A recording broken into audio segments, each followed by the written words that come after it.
కదిరి నరసింహస్వామి బ్రహ్మోత్సవాల్లో భాగంగా నిన్నటి రోజున కళ్యాణోత్సవం జరిగింది.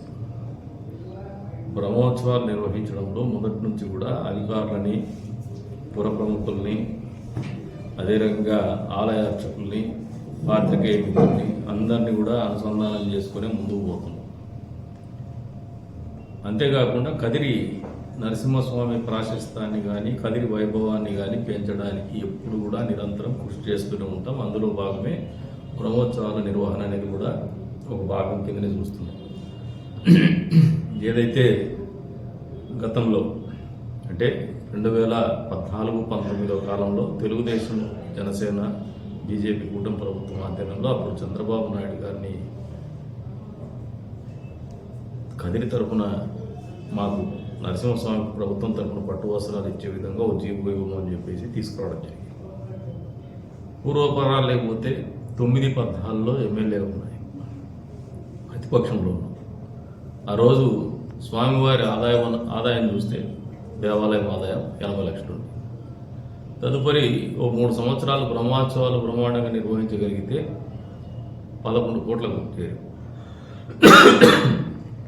గత ప్రభుత్వం హయాంలో 5 సంవత్సరాల కాలంలో స్వామివారి ఆదాయం 14 కోట్లకు చేరింది. అంటే 3 సంవత్సరాల్లో 80 లక్షలది 11 కోట్లకు చేయగలిగినప్పుడు రిమైనింగ్ 3 కోట్లు లోపు ఆదాయాన్ని పెంచడానికి 5 సంవత్సరాలు అధికార పార్టీ ఉన్నా కూడా చేయలేనటువంటి పరిస్థితుల్లోనే గత ప్రభుత్వం బ్రహ్మోత్సవాలు నిర్వహించింది.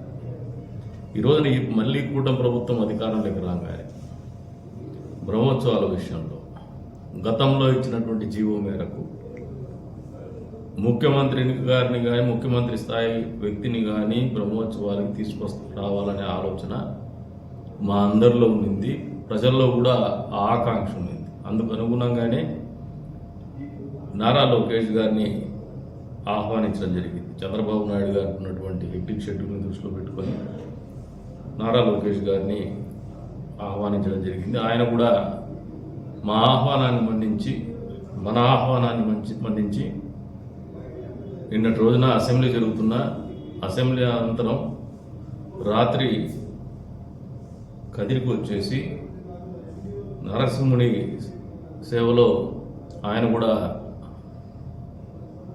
భాగస్వామ్యం చేసి కదిరి నియోజకవర్గానికి జరగాల్సినటువంటి లబ్ధి ఆయన రాక ద్వారా చేయగలిగినందుకు కదిరి నియోజకవర్గ ప్రజలందరి తరఫున మనస్ఫూర్తిగా ధన్యవాదాలు తెలుపుతాం. అసలు ఏం మాట్లాడలేదు కదా, 5 నిమిషాలు ఉన్నాడు కదా అనుకోవచ్చు. దాదాపు ప్రజలు మధ్యదారులు ఆపడం కావచ్చు, లేదు టెంపుల్లో పట్టు వస్త్రాలు ఇచ్చిన తర్వాత గర్భగుడి లేకపోవడము, ఇవన్నీ దాని తర్వాత ఆయన మొదటి నుంచి కూడా ఒకటే చెప్తా ఉన్నాడు, కార్యక్రమం నిర్వహణలో భక్తులకు ఇబ్బంది కలగకూడదు మన రాకతో అనే ఆలోచనతోనే ఆయన కూడా చెప్పడం జరిగింది. దానికి అనుగుణంగా నేను ఆయన కంఫర్ట్ లెవెల్ కానీ, భక్తాదుల కంఫర్ట్ లెవెల్ కానీ దృష్టిలో పెట్టుకొని సంకల్పం చేసుకొని స్వామివారి దగ్గర వెనక్కి తీసుకోవడం కూడా జరిగింది. దీనికి వేరే ఇతరత్ర ఉండకూడదు అనే ఆలోచన లేదు ఎక్కడ కూడా. ప్రత్యేకించి పోలీసు వారికి కూడా స్టాండింగ్ ఇన్స్ట్రక్షన్ ఇవ్వడం జరిగింది. ఎక్కడా కానీ ట్రాఫిక్ అంతరాయం జరగకూడదు. కళ్యాణోత్సవంలో మహిళా భక్తుల్ని ఎక్కువ భాగము గౌరవప్రదంగా వాళ్ళకు ప్రివిలేజ్ ఇచ్చి కూర్చోబెట్టమని చెప్పడం కూడా జరిగింది. వీఐపీలను తగ్గించండి, కాకపోతే మహిళలకు ఇవ్వాల్సినటువంటి గౌరవం కానీ, ప్రాధాన్యత కానీ మొదటి స్థానంలో ఇవ్వండి అని చెప్పేసినాము. అందుకు అనుగుణంగానే పోలీసు శాఖ వారు కావచ్చు, ఆలయ ఈవో గారు కావచ్చు వ్యవహరించడం జరిగింది. నిన్న రోజున మీరు ఆ కార్యక్రమం చూసినా మహిళలు ఎంత పెద్ద ఎత్తున ఉన్నారో మీకైతే కనపడింది. దానికి మనస్ఫూర్తిగా అన్ని శాఖల వారికి, ప్రత్యేకించి పోలీస్ శాఖ, ఆలయ సిబ్బందికి, ఆలయ ఈవో గారికి మనస్ఫూర్తిగా ధన్యవాదాలు తెలుపుతాను. అంతే స్థాయిలో ఈ కార్యక్రమాన్ని ప్రజల్లోకి తీసుకోవడానికి రాష్ట్ర వ్యాప్తంగా కూడా ఒక ప్రాచుర్యం కల్పించడానికి కూడా పాత్రికేయ మిత్రులు మనస్ఫూర్తిగా కష్టపడినారు, సహకరించినారు. మీ వంతు బాధ్యతగా ప్రత్యక్ష ప్రసారాన్ని కూడా ఇవ్వడం జరిగింది. మీ అందరికీ కూడా, పాత్రికేయ మిత్రులందరికీ కూడా కదిరి నియోజకవర్గ ప్రజల తరఫున మనస్ఫూర్తిగా ధన్యవాదాలు తెలుపుతాం. ఈ బ్రహ్మోత్సవాలు ఒక మొకటం లాంటిది నియోజకవర్గానికి. రాష్ట్రంలో ఒక ప్రాధాన్యత సంతరించుకున్నటువంటి క్షేత్రం. మరి అటువంటి క్షేత్ర ప్రాశస్తాన్ని తెలియజెప్పడంలో మీ వంతు బాధ్యత కూడా నిరంతరం ఉంటుందనే ఆలోచనతోనే మీకు అందరికీ కూడా మళ్ళీ కూడా కోరుతా ఉన్నాను. చివరి వరకు కూడా ఇది సమిష్టి బాధ్యత. ఇది దీంట్లో రాజకీయాలకు చోటు లేదు. అంతేకాకుండా ఇంకా కొన్ని ప్రశ్నలు ఉంటాయి, కొన్ని చర్చలు ఉంటాయి. ఒక ప్రముఖ వ్యక్తి, ఒక ప్రాధాన్యత కలిగినటువంటి ప్రభుత్వంలో ఉన్నటువంటి వ్యక్తి వచ్చిపోయిన తర్వాత ఏదైనా మనకు అభివృద్ధి పరంగా చేయాల్సినటువంటి కార్యక్రమాలు, గతంలో యువగలం సందర్భంగా కూడా 600 కిలోమీటర్లది స్తూపాన్ని నిర్మించినప్పుడు కూడా టెంపుల్ టూరిజం సర్క్యూట్ కింద నేనే ఇన్సిస్ట్ చేసినాను. దాని గురించి కూడా ఒక ప్రశ్నలు ఉండొచ్చు.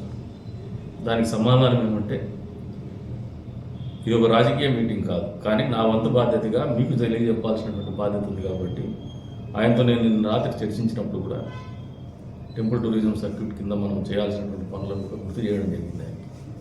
నా వంతు బాధ్యతగా నేను ఆల్రెడీ ప్రసాద్ స్కీమ్ కింద డీటెయిల్ ప్రాజెక్ట్ రిపోర్ట్ వరకు తీసుకురాగలిగినాం. ఆ డీటెయిల్ ప్రాజెక్ట్ రిపోర్ట్ కూడా కన్వెన్షనల్గా, సాంప్రదాయబద్ధంగా ఏదో ప్రభుత్వ అధికారులతో చేయిస్తే చాలా కన్జర్వేటివ్ ఉంటుందని, నాకు ఇన్నోవేటివ్గా కేపీఎంజీతో చేయించాలనే ఆలోచనతో నేను ఉన్న వ్యక్తిగతంగా. దీనికి మీరు సహకరించాలా, కేపీఎంజీతో నేను చేయించదలుచుకున్నా అని చెప్పినప్పుడు ఆయన కూడా ఆశ్చర్యానికి లోనైనాడు. ఏం చేస్తున్నావు కేపీఎంజీతో అంటే, పెద్ద ఎత్తున ఈ నియోజకవర్గంలో స్వామివారి దేవస్థానమే కావచ్చు, వేమారెడ్డి సమాధి కావచ్చు, అదే రకంగా భద్రపల్లి జలపాతాన్ని కావచ్చు, అంతే స్థాయిలో తిమ్మమ్మ మరిమాన్ని కావచ్చు, పక్కనే ఉన్నటువంటి లేపాక్షి, పుట్టపర్తి, అదేవిధంగా ఆర్సిల్స్, వీటన్నిటిని కలిసి ఒక సర్క్యూట్ కింద తీసుకురావడానికి ప్రయత్నం నేను చేస్తున్నా అని చెప్పినప్పుడు దానికి మీ వంతు సహాయ సహకారాలు అవసరమైనప్పుడు నేను కోరుతా అంటే, ఎప్పుడైనా కూడా నేను ఏ దానికైనా చేయడానికి సిద్ధంగా ఉన్నా అని చెప్పి ఆయన దగ్గర నుంచి కూడా చెప్పడం జరిగింది. ఇది ప్రజలకు తెలియజేస్తాం, ఎందుకంటే ఏమి చెప్పలేదనే ఆలోచనలు మీరు ఉండొచ్చు. రెండోది ఇండస్ట్రియల్ కారిడార్ గురించి ఒక 92 ఎకరాల గతంలో ఏపీఐసి వాళ్ళు అక్వైర్ చేస్తున్నారు ముత్యాల చెరువు దగ్గర. దానికి in continuation with that last 5 months నుంచి మేము కొంచెం వర్క్ చేస్తున్నాం, ల్యాండ్ ఐడెంటిఫై చేస్తున్నాం. నిన్నటి రోజున అది కూడా ప్రస్తావించడం జరిగింది. 64 లక్షల రూపాయలు ఏపీఐసి తరఫున మనము 1 ఎకరం స్థలం ధర నిర్ణయించినాము. ఇది ఇబ్బందికరమైన పరిస్థితి. It is equi distance from the Bengaluru compare to Kia. అంటే సమానమైనటువంటి దూరంలో ఎయిర్పోర్ట్ నుంచి 140 కిలోమీటర్ల దూరంలోనే బెంగళూరు నుంచి మన ముత్యాల చెరువు కావచ్చు, కియా కావచ్చు ఉంది. కాకపోతే గతంలో కనెక్టివిటీ లేదు. మనకి ఇప్పుడు ఎక్స్ప్రెస్ హైవే వస్తుంది, access control express highway, greenfield express highway, దాంతోపాటు ముద్దనూరు బెంగళూరు హైవే వస్తుంది, కనెక్టివిటీ పెరుగుతుంది. మాకు కనెక్టివిటీ లేకపోవడం అనేది కేవలం పుట్టపర్తికి మాత్రమే. దీన్ని కూడా ప్రపోజల్స్ రెడీ చేయమని చెప్పుకున్నాము. పుట్టపర్తికి కూడా ఒక గ్రీన్ఫీల్డ్ 4 lane రోడ్డు ప్లాన్ ప్రతిపాదన రూపొందించమని చెప్పుకున్నాము. దీంట్లో కూడా ప్రభుత్వం తరఫున సహాయ సహకారం కావాలని చెప్పడం కూడా జరిగింది. దాన్ని కూడా ఆయన చెప్పడం జరిగింది. తొందరలో ఆ ప్రతిపాదన కూడా ముందుకు తీసుకుపోతాం. అంటే ఇవన్నీ ఎందుకు చెప్తున్నానంటే, నారా లోకేష్ గారు వచ్చినారు, పట్టు వస్త్రాలు ఇచ్చినారు. గతంలో ఏదైనా మళ్ళీ రాజకీయంగా మీరు కొంతమంది పని పాటలైన వ్యక్తులు ఉంటారు, ప్రాచుర్యం కల్పించడానికి, వాళ్ళకు కూడా అర్థమయ్యే రకంగా, పామర్లకు కూడా అర్థమయ్యే విధంగా చెప్తాము. This is what we are doing. కదిరిని కొత్తగా అభివృద్ధి పథంలో నిలపడానికి, పెద్ద స్థాయిలో నిలపడానికి నిరంతరం కష్టపడతాం. ఖచ్చితంగా నిరూపించుకుంటాం. మేము ఏదైనా చెప్పు ఉండేది, మాట చెప్తే ఖచ్చితంగా నిలబడున్నాం ఇప్పటిదాకా. అది మా ప్రభుత్వం కావచ్చు, మేము కావచ్చు. చంద్రబాబు నాయుడు గారి నాయకత్వంలో అది అలవాటుగా చేసుకున్నాం పనిచేయడం. ఖచ్చితంగా ఈ ఫలితాలను కానీ అంతిమంగా రూపుల్ని ఇచ్చేటువంటి కార్యక్రమం కానీ అమలు చేసి తీరుతామని మళ్ళీ కూడా చెప్తాను. ఇవన్నీ మాటలు కాదు, చేతల్లో ఉండేటివి. గత 5 నెలలుగా 6 నెలలుగా మేము నిరంతరం రాత్రింబవళ్ళు ఈ రెండింటి మీద దృష్టి పెట్టుకొని ముందుకు పోతున్నాం. దీంతో పాటు అందరినీ నుంచి నీళ్ళు ఇచ్చేటువంటి కార్యక్రమం మాటిచ్చున్నాం, చేస్తున్నాం. లైనింగ్లో కూడా మీరు సిపిఎస్ అది ఇది అంటే దానికి కూడా చెప్తున్నాను. అన్ని చెరువులకు నీళ్ళు ఇచ్చేదానికి ఏదైతే మెకానిజం అవుతుందో, అది షట్టర్ అవుతుందో లేదా ఇంకోటి అవుతుందో, కానీ ఒక మెకానిజం అయితే ఆల్రెడీ మేము ఎస్టాబ్లిష్ చేసిన. తొందరలో ఆ ఇంజనీరింగ్ డ్రాయింగ్స్తో సహా అది కూడా రైతులకు ఒక అవగాహన కార్యక్రమం కానీ, లేదంటే మీ ద్వారా ఆయన వాళ్ళకు అవగాహన కల్పించే కార్యక్రమం కానీ 100% నేను నా బాధ్యత కింద చేస్తా అని చెప్పేసి కూడా ఈ సందర్భంగా తెలియజేస్తాను. గాళ్లపంట నీళ్ళు ఇచ్చేటువంటి కార్యక్రమం గతంలో మాటించడం, పదే ఎన్నికలప్పుడు వచ్చేసి కదిరి డెవలప్మెంట్ అథారిటీని ఏదో ఒక పేరు పెట్టేసి ఎమ్మెల్యేలు పిలుస్తారు. మళ్ళీ వాళ్ళని అడిగే దాఖలాలు లేవు. ఇంతకుముందు కూడా విమర్శించాను. వాళ్ళు అడుగురు, వీళ్ళు చెప్పరు. గతంలో ప్రతిపక్షంలో కూడా చెప్పినారు. ఆ రోజు నన్ను మేనిఫెస్టో అంటే ఇంక కొత్తగా మేనిఫెస్టో ఏం లేదు, కదిరి అభివృద్ధి సర్వతోముఖ అభివృద్ధి మా అంతిమ లక్ష్యం. ఇక్కడ జీవన ప్రమాణాలు పెరగల్లా, తలసరి ఆదాయం పెరగల్లా, ఈ రెండు సాధించల్లా. దీనికి ఉన్నటువంటి వనరులు ఏవైతే ఉన్నాయో మాకు ఒకటి టూరిజం సర్క్యూటు, ఒక ఇండస్ట్రియల్ కారిడార్ తప్పితే అగ్రో బేస్డ్ ఏదైతే కోల్డ్ స్టోరేజ్ కానీ వీటన్నిటికి కూడా ప్రభుత్వం తరఫున చిన్న చిన్న పనులు ఏవి అవి రొటీన్లో జరిగిపోతాయి. దాని గురించి మేము ఎక్కువ ఆలోచన చేయడం, అవి కూడా పూర్తి స్థాయిలో అమలు చేస్తాం. అంతే స్థాయిలో విద్యార్థులకు కావచ్చు ఫీజు రీఇంబర్స్మెంట్ గురించి ఏదో దళాలు గిన్నాలంటారు, ఏదో ఫీజు ఇప్పుడు ఏదో చెప్తాను పాప. వీళ్ళకి అజెండా లేదు. తల్లికి వందనంకి 9,000 కోట్ల చిల్లర నిధులు బడ్జెట్లో కేటాయిస్తే బొత్స సత్యనారాయణ గారు లేదు, బయటకు వచ్చి ప్రెస్ ముందు మాట్లాడతారు. నిజంగా బొత్స సత్యనారాయణ గారు ఆ మాట మాట్లాడే ముందు గత 5 సంవత్సరాల్లో మీరు అమ్మఒడికి ఎన్ని నిధులు కేటాయించినారో సంవత్సరానికి ఒక శ్వేతపత్రం రిలీజ్ చేసినా లేదా గతంలో ఎంత చేసినారో చెప్పుకోగలిగిన పరిస్థితులు ఉంటే మీరు విమర్శించడానికి అనుకులు. మీకంటే దాదాపు 3 రెట్లు ఎక్కువ నిధులు తల్లికి వందనానికి మేము కేటాయిస్తాం. అది మాకున్నటువంటి చిత్తశుద్ధి. దీపం 2 పథకం కింద మహిళలకు గ్యాస్ సిలిండర్లు ఇస్తాము.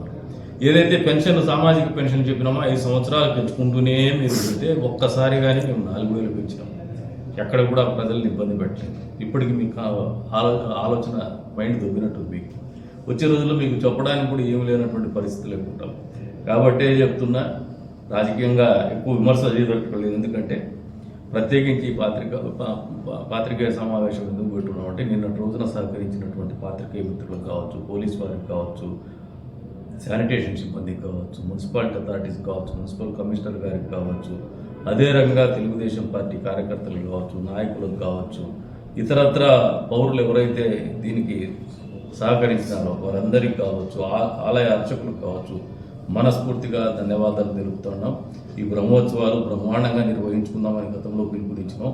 మళ్ళీ చెప్తున్నాను, రథోత్సవం ఏదైతే ఉందో యువత మళ్ళీ అప్పీల్ చేస్తున్నా పెద్ద ఎత్తున పాల్గొనమని చెప్పేసి కూడా తెలియజేస్తున్నాను. ఎందుకంటే తద్వారా మనకు ఒక గ్రామోత్సవంలో పాల్గొన్నప్పుడు ఆ ప్రాంతం పట్ల ప్రేమ పెరుగుతుంది. అదొక కమిట్మెంట్. అది మన లెగసీ కంటిన్యూ అవుతుంది. మన ఆచార సాంప్రదాయాన్ని కొనసాగించేటువంటి అవకాశాలను మెరుగుపరుచుకుంటాం. మీరు రాకుండా, మీరు పాల్గొనకుండా పోతే అసలు మన ఊర్లో జరిగేటువంటి కార్యక్రమాలు, మనందరినీ ఏకం చేసేటువంటి కార్యక్రమాలు ఏవైతే ఉంటాయో వీటిని మీరు ఆలోచించలేకపోయినా, ఆచరణలో పెట్టలేకపోయినా ఈ ప్రాంతానికి వచ్చే రోజుల్లో ఒక నష్టం జరుగుతుందనే ఆలోచనతోనే యువతకు పదే పిలుపునిస్తాను. దీంట్లో వేరే ఇతరత్ర రాజకీయ పక్షాలు అయితే మాకు లేదు. రాజకీయాలు వేరు, బ్రహ్మోత్సవాలు వేరు. కాబట్టి మళ్ళీ చెప్తాను, యువతకు పెద్ద ఎత్తున రథోత్సవంలో పాల్గొనమని చెప్పేసి కూడా పిలుపునిస్తాను. అంతే స్థాయిలో వచ్చే రోజుల్లో కూడా ఇంకా 13 రోజులు ఉన్నాయి బ్రహ్మోత్సవాలు. ఈ 13 రోజులు కూడా మీరందరూ కూడా ఇదే రకమైనటువంటి స్ఫూర్తిని కానీ, సహాయాన్ని కానీ, సమిష్టి బాధ్యతని కానీ కొనసాగించాలని చెప్పేసి కూడా కోరుకుంటూ, మరొకసారి నిన్నటి రోజున పోలీస్ సిబ్బంది వారు ఎక్స్ట్రా కాషియస్గా ఎక్కడ కూడా ఇంత కార్యక్రమం జరిగినా ట్రాఫిక్ జామ్ లేకుండా చేస్తారనే ప్రశంసలు ప్రజల నుంచి వస్తాను. నేను చెప్పాను కదా, వారిని మనస్ఫూర్తిగా అభినందిస్తున్నాను. అంతే స్థాయిలో పారిశుద్ధ్యం పట్ల మున్సిపాలిటీ కూడా ఎక్సలెంట్గా రియాక్ట్ అయింది. ఈరోజు ఆపేద్దండి, ఇది ఇట్లే కంటిన్యూ చేయండి, మరింతగా మెరుగుపరుచుకోండి అని చెప్పేసి కూడా కోరుకుంటూ మరొకసారి అందరికీ కూడా ధన్యవాదాలు తెలుపుతాను.